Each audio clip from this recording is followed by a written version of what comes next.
प्रणाम जिज्ञासुओं।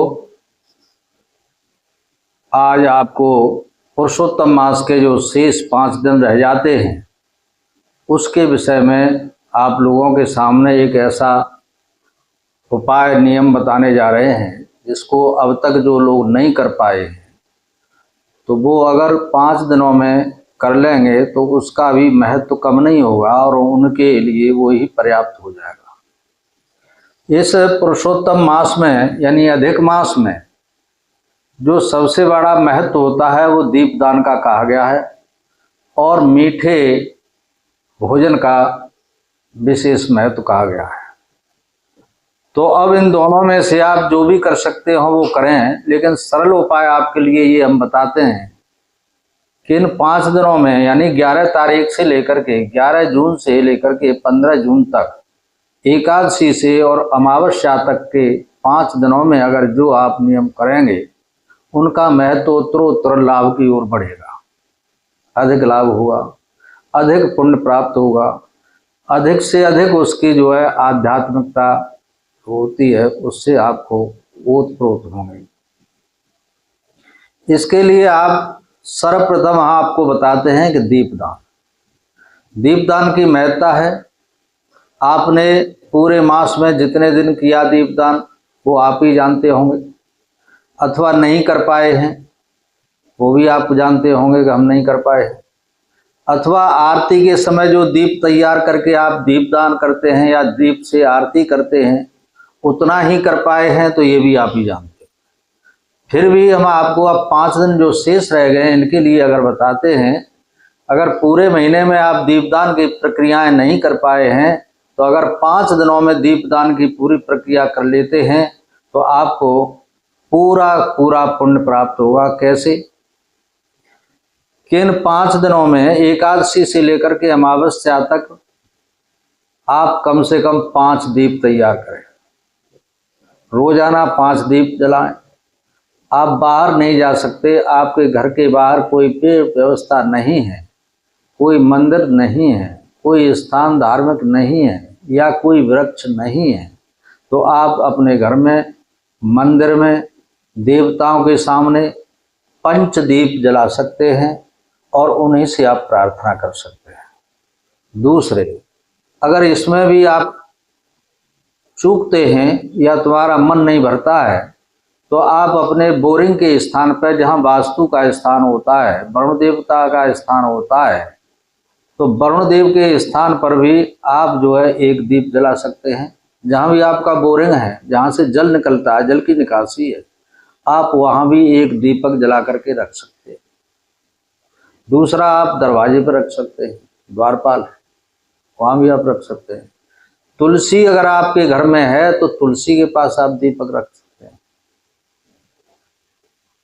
और इन सब के साथ में भी अगर आप इसमें भी असमर्थ हैं तो केवल और केवल 5 दिन के लिए अगर आप ज्योति जला सकते हो तो एकादशी से लेकर के अमावस्या तक के 5 दिन के लिए अखंड दीप आप जला दें, उसमें कोई कठिनाई नहीं है।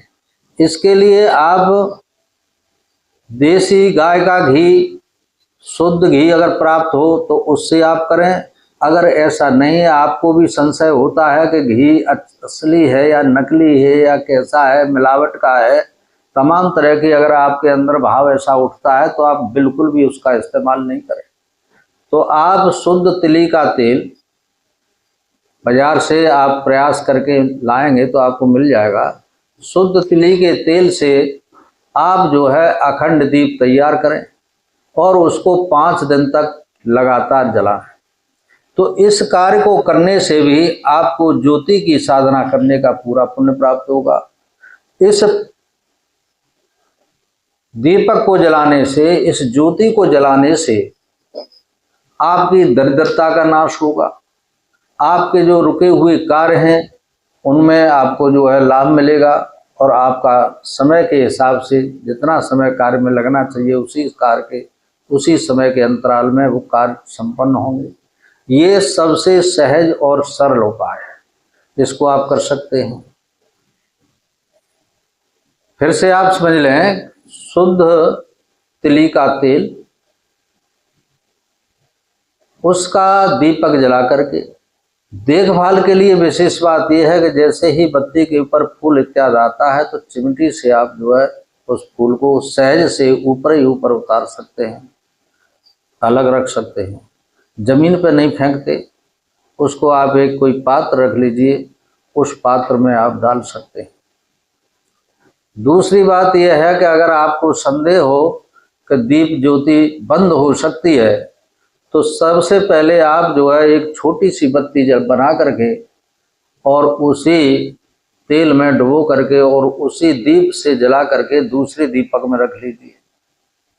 फिर आप निसंकोच होकर के उस बत्ती का मुंह साफ कर लीजिए अच्छी तरह से, और पुनः जो ज्योति आपने जला करके दूसरी जगह दूसरे पात्र में जो रखी हुई है उसी को उठा करके फिर उसी से लगा दीजिए, वो दीप प्रज्वलित हो जाएगा। इसमें कोई ऐसी कठिनाई की बात नहीं है जिसे आप नहीं कर सकते हैं। हाँ, करना आपको है, ध्यान आपको रखना है। बत्ती कब परेशान हो रही है उसका भी आपको ध्यान रखना है। जब जब वो दिक्कत में आए तब तब आप उसको इसी तरह से सही तरीके से उसको करें। उसका 5 दिन का पालन कर लेंगे आप तो निश्चित रूप से ये युक्ति जो है ये महालक्ष्मी की प्रसन्नता के लिए, लक्ष्मी जी की प्रसन्नता के लिए है। जब आपके घर में लक्ष्मी जी का इस प्रकार से आवाहन हो जाएगा और वहाँ स्थिर होंगी तो फिर आप समझते हैं कि सारी दिक्कतें, सारी परेशानियां धीरे धीरे धीरे धीरे समाप्ति की ओर जाने लगती हैं। तो ये 5 दिन में इतना सरल आप उपाय कर सकते हैं तो जरूर करें। दूसरी बात रही मीठे का, आप मीठे पकवान बनाएं अथवा बाजार से मिठाई शुद्ध लेकर के आएँ, चाहे ज़्यादा नहीं लाएं, थोड़ी लाएं, लेकिन ला करके आप बटुक इत्यादियों को उस मिष्ठान से भोजन करा सकते हो, मिष्ठान का भोजन करा सकते हो।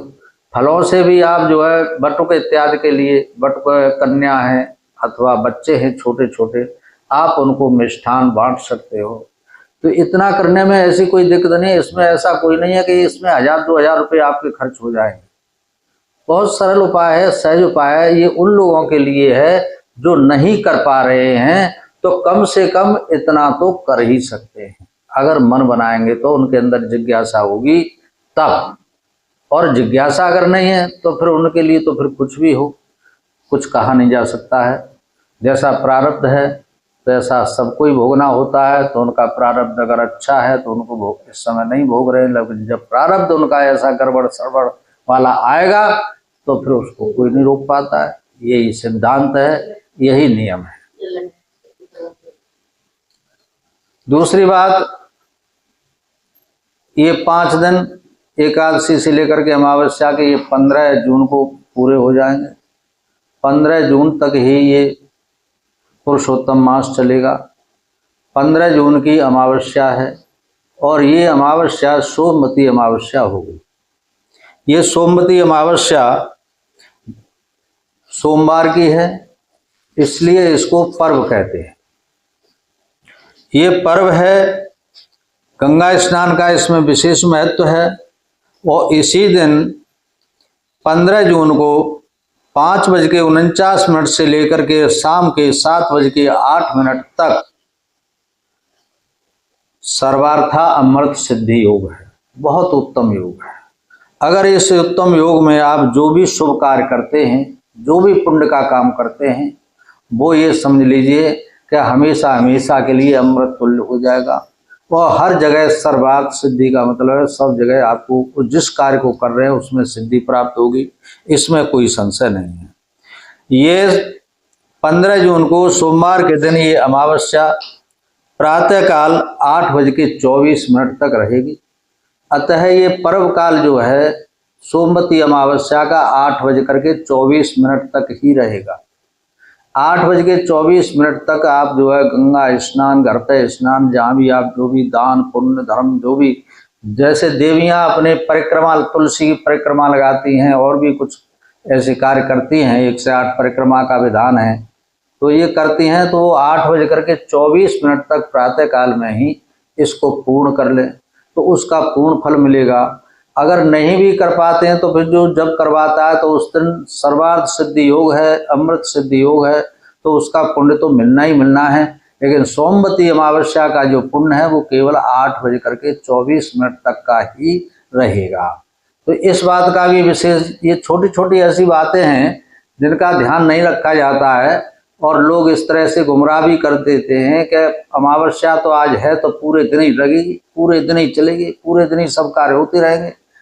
ये बात अलग है कि वो उदयादित्य से मानते हैं, ठीक है, मानते रहो, लेकिन जो जिस समय तक का प्रभाव होता है उसका विशेष महत्व होता है।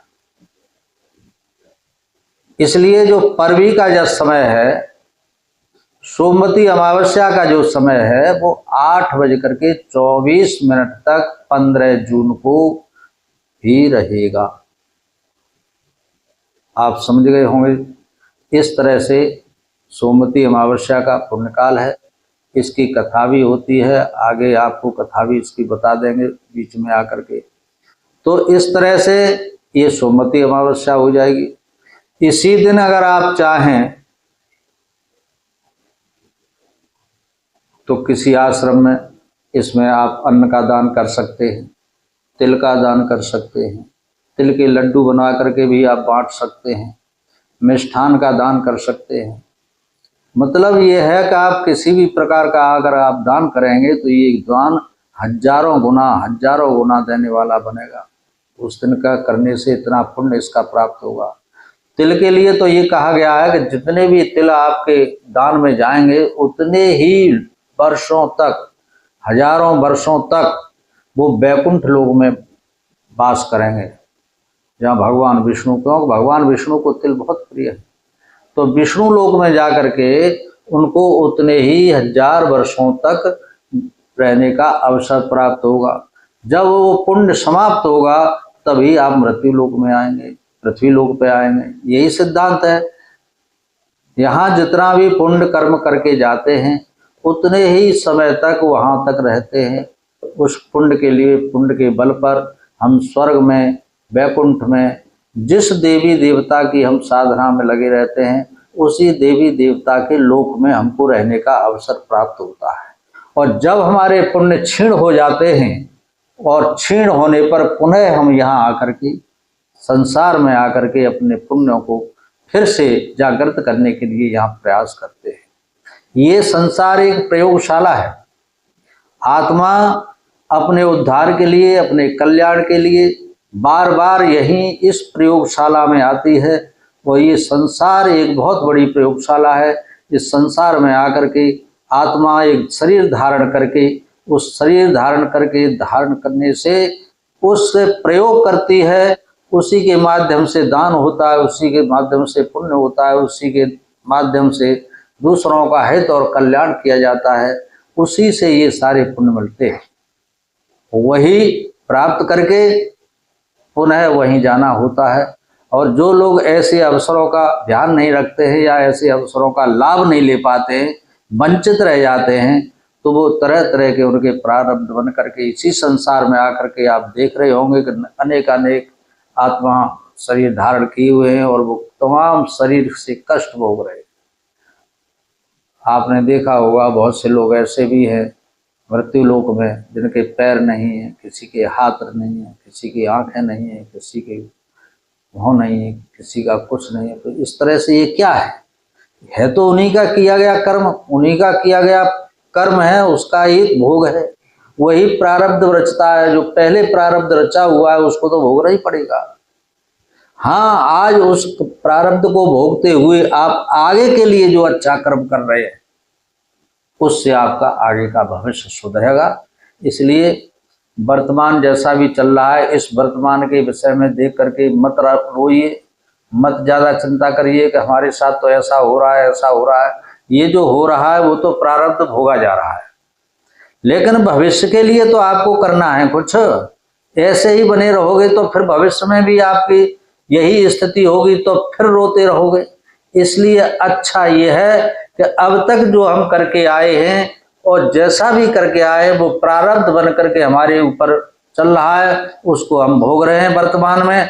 और उसको भोगते हुए आगे के लिए, जो भविष्य के लिए हमें अच्छे कर्म करके, पुण्य के कार्य करके, व्रत नियम संयम करके, देवी देवताओं की पूजा पाठ करते हुए, किसी की शरण में होते हुए, सदगुरु की शरण में जाते हुए भविष्य के लिए अपना अच्छा करने का प्रयास करें और अधिक से अधिक पुण्य प्राप्त करने के लिए जो सरल उपाय हैं, जैसे ये पुरुषोत्तम मास आया, ये ऐसा उपाय है कि इसमें अगर आप एक बीज डालोगे तो हजारों पेड़ उगेंगे, उसके हजारों प्रकार के पुण्य बनेंगे। थोड़े से समय में अधिक से अधिक लाभ प्राप्त होने वाला ऐसा अवसर आता है। सर्वार्थ सिद्धि योग आते हैं। उन योगों में आप जो भी कार्य करेंगे, अच्छे कार्य करेंगे तो वो सब सिद्ध हो जाएंगे। अमृत सिद्धि योग आते हैं, उनमें अगर आप वो कोई कार्य करते हैं, ऐसा बढ़िया काम कर रहे थे तो अमृत तुल्य हो जाता है और हमेशा हमेशा वो आपको पुण्य फल देता ही रहता है। तो इस तरह से आप पुण्य प्राप्त करने के लिए जो भी उपाय कर सकते हैं, जैसा भी कर सकते हैं, न्यूनाधिक, ये मतलब नहीं है कि आप अधिक से अधिक करें या तपस्या में रत हो जाए या आप बैठे ही रहें, ऐसा कुछ नहीं है। आप अपने समय में से न्यूनाधिक जो भी समय निकाल सकते हैं, उतना समय निकाल करके इस तरह के अपने प्रारब्ध की रचना कीजिए जो भविष्य में आपके पास ही आना है। ये ध्यान रखिए कि आपका किया गया कर्म आपका कभी पीछा नहीं छोड़ेगा। आप ये सोचें कि हम कहीं बच जाएंगे, आप कहीं भी चले जाएं, इहलोक में रहें या कहीं दूसरी जगह चले जाएं, तो ये आपका प्रारब्ध का कर्म है, वो आपको वहीं ढूंढ लेगा और वहीं आपके पास पहुंच जाएगा। आप उससे बच नहीं सकते, उससे दूर नहीं रह सकते। क्यों? कि वो आपका किया गया कर्म आपको ही ढूंढ करके आपके ऊपर ही बरसेगा। ऐसा नहीं हो सकता है कि आपके बदले में किसी और को पकड़ दे। ठीक इसी प्रकार से इस बात का विशेष ध्यान रखते हुए आप ऐसा अवश्य करें कि थोड़ा बहुत भले ही आपको पूरी परमात्मा की प्राप्ति हो गई हो, अच्छी बात है, लेकिन पुण्य कार्य और पाप कर्म ये ऐसे कर्म के भोग हैं कि ये सबको भोगने ही पड़ते हैं। इसलिए शेष जो 5 दिन रह गए हैं, इनमें आप दीपक प्रतिदिन जलाइए। दीपक नहीं जला सकते हैं तो एक ज्योति जला करके रख दीजिए, उसमें तिल के तेल की व्यवस्था कर दीजिए और 5 दिन तक उस ज्योति को जलाते रहिए। ज्योति अमावस्या के दिन पूर्ण हो जाएगी, उसी दिन आपका पुरुषोत्तम मास पूर्ण हो जाएगा। आप उसके बाद में फल मिष्ठान इत्यादि से अथवा जो भी आप पकवान बना सकते हैं उस पकवान को बना करके किसी को भोजन करा दें। उसी दिन सोमवती अमावस्या है, ये आपको मालूम ही है। तो ये सब आप कर्म कर सकते हैं, आप पूरा पुण्य लाभ ले सकते हैं। इसलिए इसमें आप चूकिए मत। आगे आपकी इच्छा है और आगे परमात्मा की जैसी इच्छा होगी तैसा ही आप कर पाएंगे, ये सुनिश्चित है। बोलिए शंकर भगवान की जय।